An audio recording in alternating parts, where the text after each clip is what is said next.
मंच में उपस्थित पूज्य स्वामी जी गण,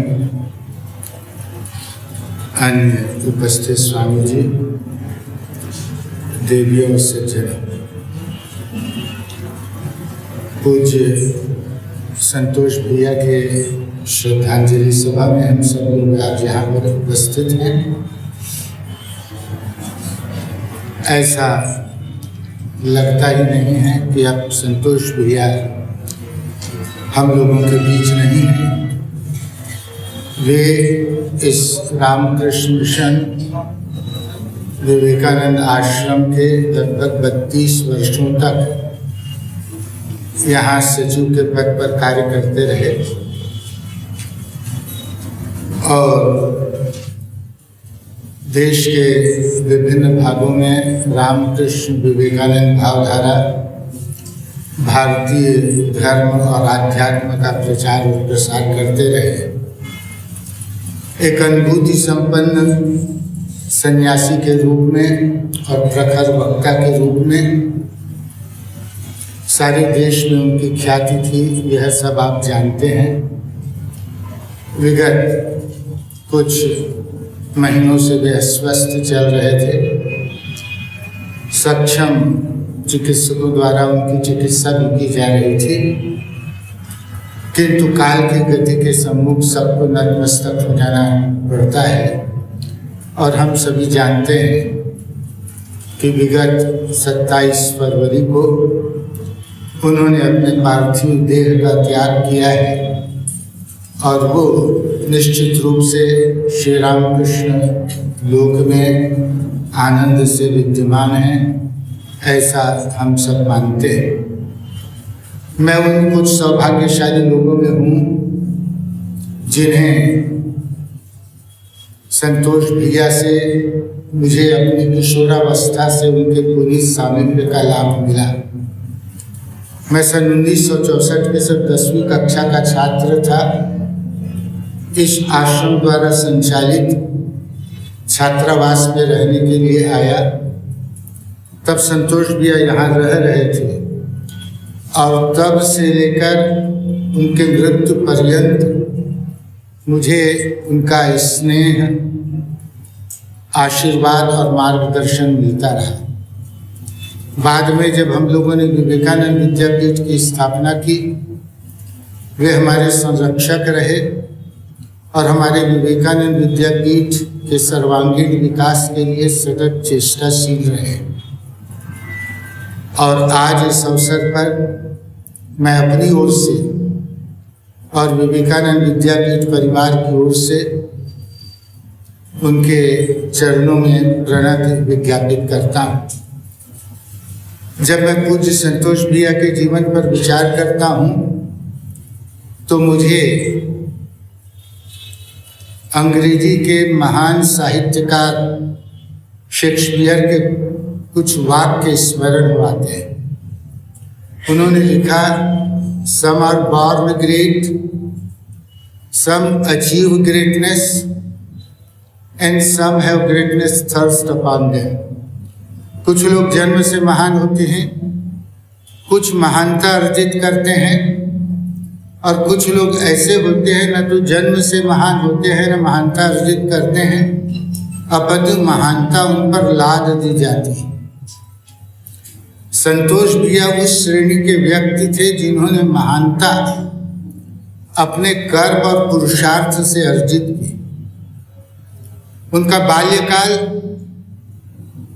और उनकी किशोरावस्था बहुत अभाव और संकटों से गुजरा।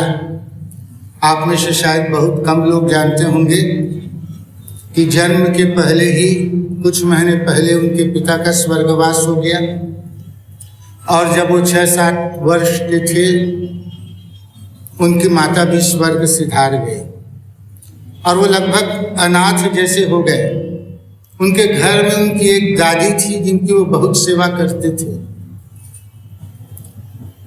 आर्थिक विपन्नता इतनी थी कि वो स्कूल की शिक्षा भी नहीं प्राप्त कर पाए, केवल 6वीं तक उन्होंने शिक्षा प्राप्त की और बाकी जो बाद में उन्होंने पढ़ाइयाँ की, उन्होंने एमए में दर्शन शास्त्र में एमए में किया, विधि शास्त्र में एलएलबी की उपाधि प्राप्त की, वो नौकरी करते हुए किए।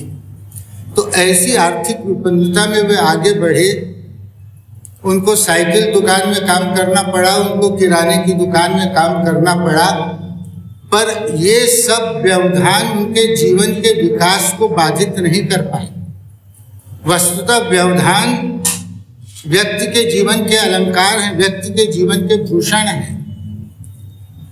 मुझे मैथिली शरण जी की इस पंक्तियों का अनायास स्मरण हो रहा है, जहाँ पर वो कहते हैं कि जितने कष्ट कंटकों में जिसका जीवन सुमन खिला, गौरव गंध उसे उतना ही यत्र तत्र सर्वत्र मिला। तो बहुत सी आपत्तियां उनके जीवन में आईं, पर ये आपत्तियां उनके विकास के मार्ग को बाधित नहीं कर पाई। परिस्थितियों को निरंतर परास्त करते हुए वो निरंतर विकास की दिशा में आगे बढ़ते रहे और अंत में उनका जो स्वरूप समाज के सम्मुख आया वो आप सबको विदित है।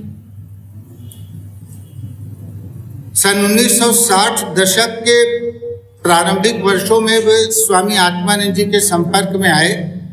उस समय स्वामी आत्मानंद जी इस आश्रम का निर्माण कर रहे थे। संतोष भैया स्वामी जी से मिले, बहुत प्रभावित हुए और स्वामी जी भी संतोष भैया से बहुत प्रभावित हुए।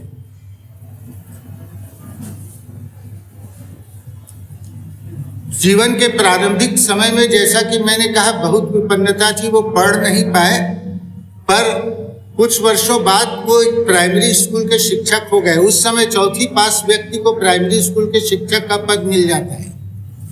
फिर वो रायपुर आ गए और वामन राव सप्रे स्कूल में वो पढ़ाने लगे। उस बीच वो स्वामी आत्मानंद जी से मिले, स्वामी आत्मानंद जी से प्रभावित हुए और स्वामी आत्मानंद जी ने इस संस्था के द्वारा संचालित पंचायती राज प्रशिक्षण केंद्र में उनको प्राचार्य नियुक्त किया।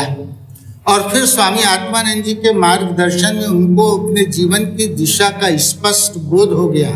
फिर वो उन्होंने कभी पीछे मुड़कर नहीं देखा। उस आध्यात्म के कंटकाकीर्ण पथ पर वे निरंतर आगे बढ़ते रहे।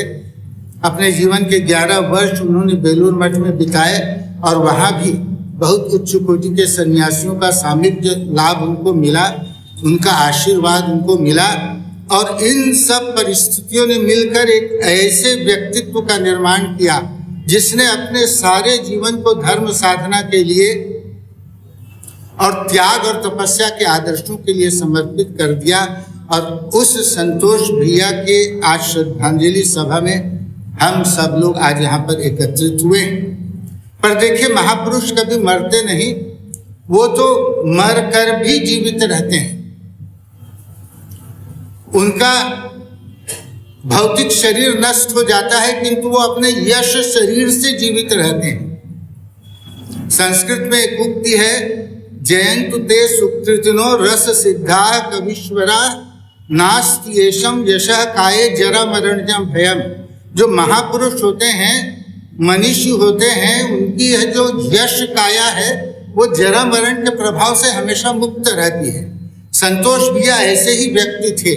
वो भले आज नहीं है, पर उनका अपने यश शरीर से वे जीवित हैं। स्वामी विवेकानंद ने अपने मृत्यु के पूर्व अपने एक विदेशी शिष्य एरिक हेमिंग को लंदन से एक पत्र लिखा था और उसमें उन्होंने बहुत सुंदर बात लिखी थी। उसमें उन्होंने लिखा था, it may be that I shall find it good to get outside my body, to cast it off like a worn out garment, but I shall not cease to work.